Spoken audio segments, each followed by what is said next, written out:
नमस्कार दोस्तों। नरक कितने होते हैं, नरक कहाँ होते हैं और कौन जाता है नरक में?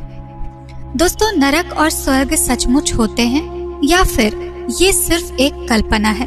दोस्तों, आइए आज इसके बारे में डिटेल से जानते हैं। दोस्तों, धार्मिक मान्यता के अनुसार नरक वह स्थान है जहाँ पापियों की आत्मा दंड भोगने के लिए भेजी जाती है। दंड के बाद क्रमानुसार उनका दूसरी योनियों में जन्म होता है। कहते हैं कि स्वर्ग धरती के ऊपर है तो नरक धरती के नीचे यानी पाताल भूमि में है।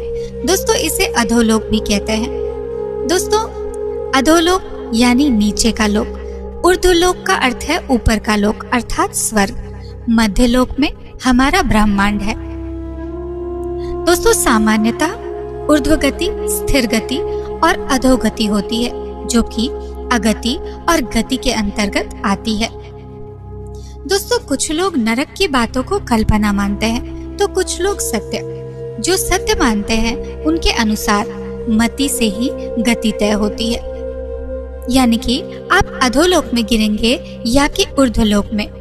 हिंदू धर्म शास्त्रों में उल्लेख है कि गति दो प्रकार की होती है, अगति और गति। अगति के 4 प्रकार हैं। दोस्तों, क्षीणोदर्क, भूमोदर्क, अगति और दुर्गति। दोस्तों, और गति में जीव को 4 में से किसी एक लोक में जाना ही पड़ता है। गति के अंतर्गत 4 लोक दिए गए हैं: ब्रह्मलोक, देवलोक, पितृलोक और नरकलोक। जीव अपने कर्मों के अनुसार उक्त लोकों में जाता है। दोस्तों, पुराणों के अनुसार जब भी कोई मनुष्य मरता है या आत्मा शरीर को त्याग कर यात्रा प्रारंभ करती है तो इस दौरान उसे 3 प्रकार के मार्ग मिलते हैं। ऐसा कहते हैं कि उस आत्मा को किस मार्ग पर चलाया जाएगा यह केवल उसके कर्मों पर निर्भर करता है।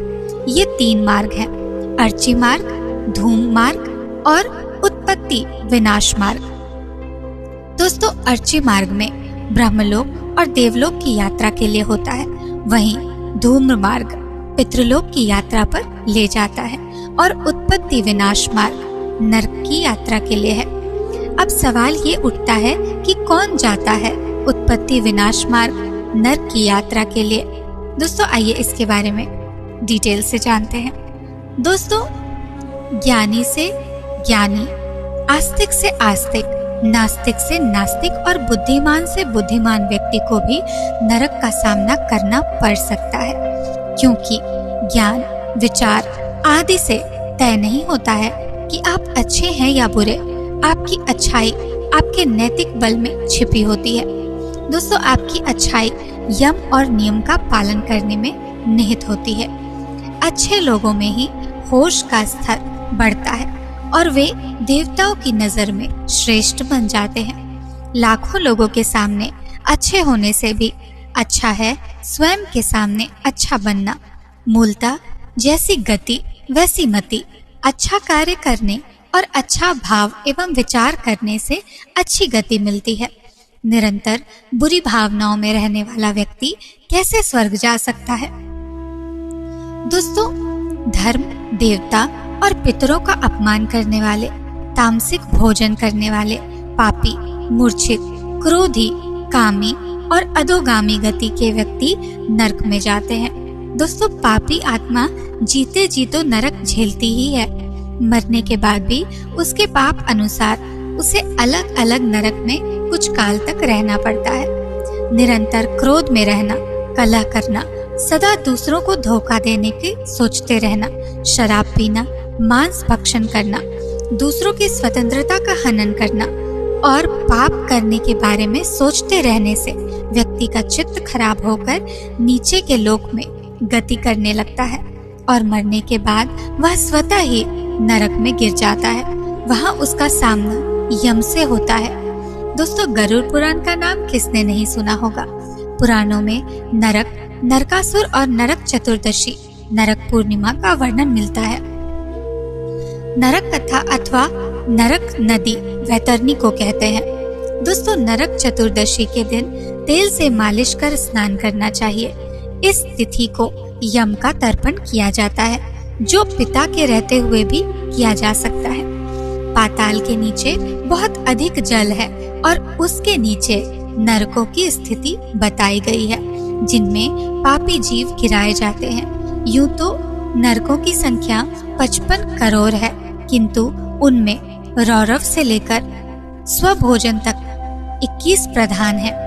दोस्तों, महाभारत में राजा परीक्षित इस संबंध में श्री सुखदेव जी महाराज से पूछते हैं कि वे कहते हैं कि राजन, ये नरक त्रिलोक के भीतर ही है तथा दक्षिण की ओर पृथ्वी से नीचे जल के ऊपर स्थित है।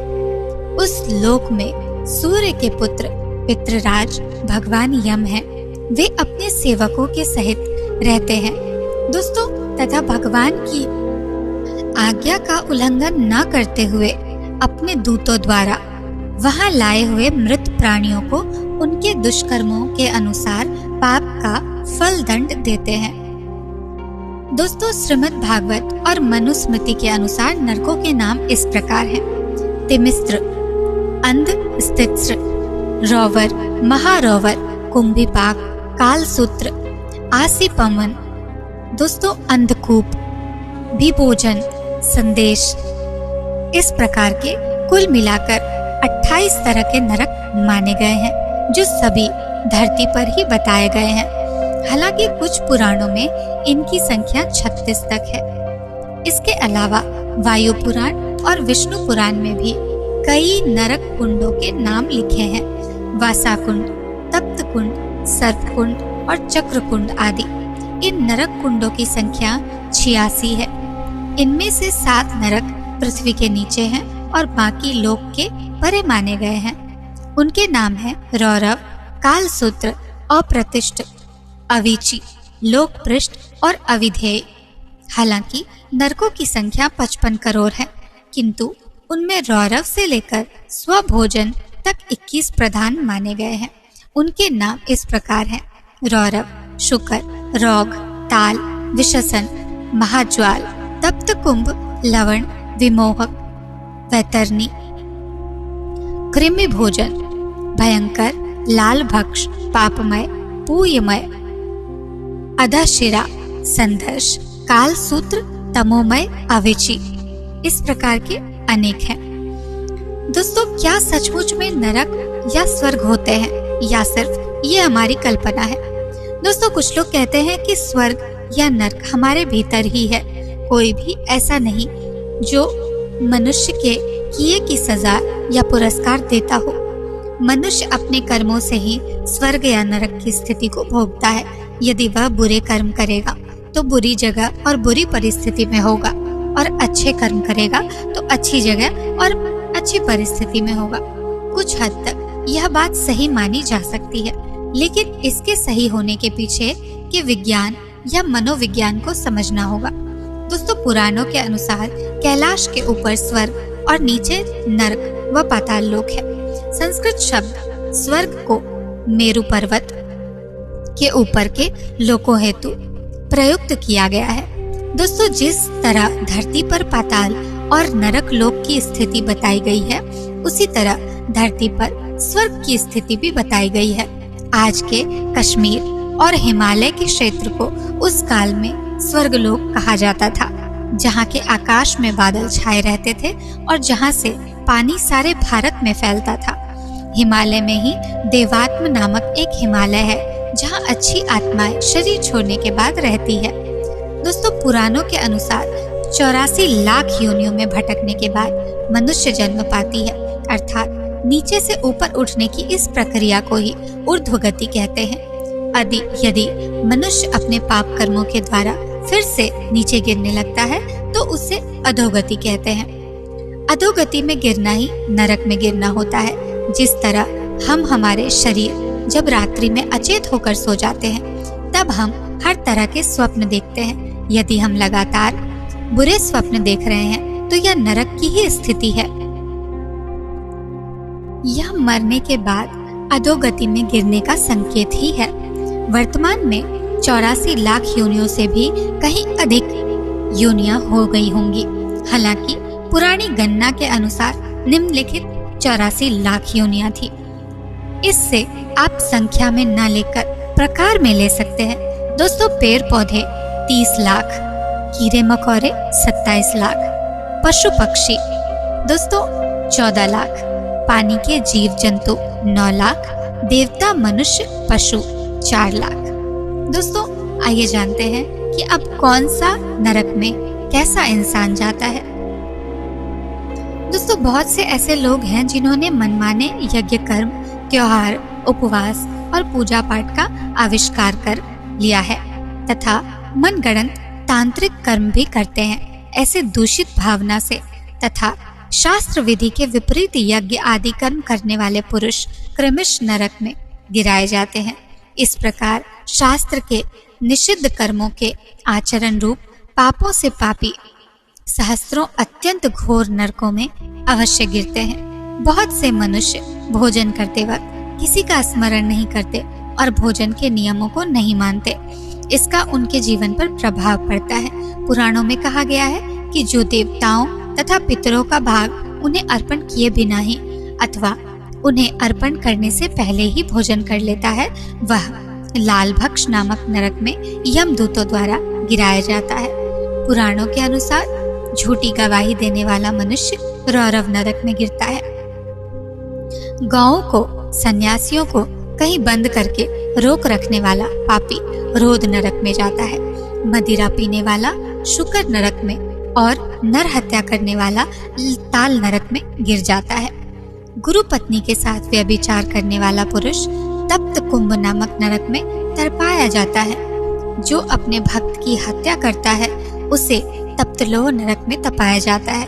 गुरुजनों का अपमान करने वाला पापी महाज्वाल नरक में डाला जाता है। गरुड़ पुराण के अनुसार वेद शास्त्रों का अपमान करने और उन्हें नष्ट करने वाला व्यक्ति लवण नामक नरक में गिराया जाता है। धर्म मर्यादा का उल्लंघन करने वाला विमोहक नरक में जाता है। देवताओं से द्वेष रखने वाला मनुष्य कृमिभक्ष नरक में जाता है। आजकल लोग ज्यादा छली हो गए हैं। सब जीवों से व्यर्थ बैर रखने वाला तथा छल पूर्वक अस्त्र शस्त्र का निर्माण करने वाला विषसन नरक में गिराया जाता है। दोस्तों, अधोमुख नरक में अकेले ही मिष्ठान ग्रहण करने वाला पूयवह नरक में जाता है। दोस्तों, बहुत से लोग जानवरों को पालकर उनके बल पर अपना जीवन यापन करते हैं। आजकल मुर्गों, कुत्तों को बेचने और पालने का व्यापार भी चल रहा है। बकरा, मुर्गा, कुत्ता, बिल्ली तथा पक्षियों को जीविका के लिए पालने वाला मनुष्य भी पूयवह नरक में जाता है। बहुत से लोग दूसरे के प्रति बैर भाव रखते हैं और उनका अहित करने की ही सोचते हैं। पुराणों में कहा गया है कि दूसरों के घर, खेत, घास और अनाज में आग लगाता है, वह रुधिरांध नरक में डाला जाता है। दोस्तों, ज्योतिषी विद्या का आजकल ज्यादा प्रचलन है। झूठ बोलकर धंधा करने वाले ज्योतिषियों की तो भरमार हो चली है। पुराणों के अनुसार नक्षत्र विद्या तथा नट एवं मल्लों की वृत्ति से जीविका चलाने वाला मनुष्य वैतरणी नामक नरक में जाता है।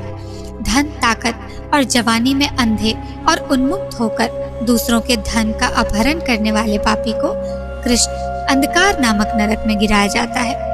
दोस्तों, पूरे विश्व में पर्यावरण को नुकसान पहुंचाया जा रहा है। बहुत तेजी से वृक्षों को काटा जा रहा है। पुराणों के अनुसार वृक्षों को काटने वाला मनुष्य 80 पत्र वन नरक में जाता है। वृक्षों में भी पीपल, वड, नीम, केल, अनार, बिल्व, नाम, आम, अशोक, शमी, नारियल, अनार, बांस आदि पवित्र वृक्षों को काटना तो घोर पाप माना गया है।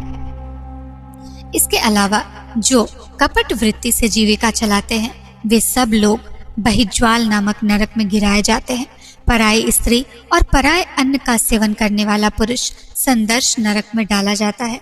जो दिन में सोते हैं तथा वृत्त का लोप किया करते हैं दोस्तों, और जो शरीर के मद से उन्मुक्त रहते हैं वे सब लोग स्वभोज नामक नरक में पड़ते हैं। जो भगवान शिव और विष्णु को नहीं मानते उन्हें अवीची नरक में गिराया जाता है। दरअसल मनुष्य अपने कर्मों से ही उक्त नरकों में गिराए जाते हैं। जैसी मति वैसी गति, जैसी गति वैसा नरक। नरकों से छुटकारा मानने के लिए विद्वान लोग वेदों का पालन करने की सलाह देते हैं। वेद पठन, प्रार्थना और ध्यान से ही नरकों से बचा जा सकता है। दोस्तों, आपको ये वीडियो कैसा लगा हमें कमेंट बॉक्स में जरूर बताइएगा। मिलते हैं अगले वीडियो में, तब तक के लिए राधे राधे।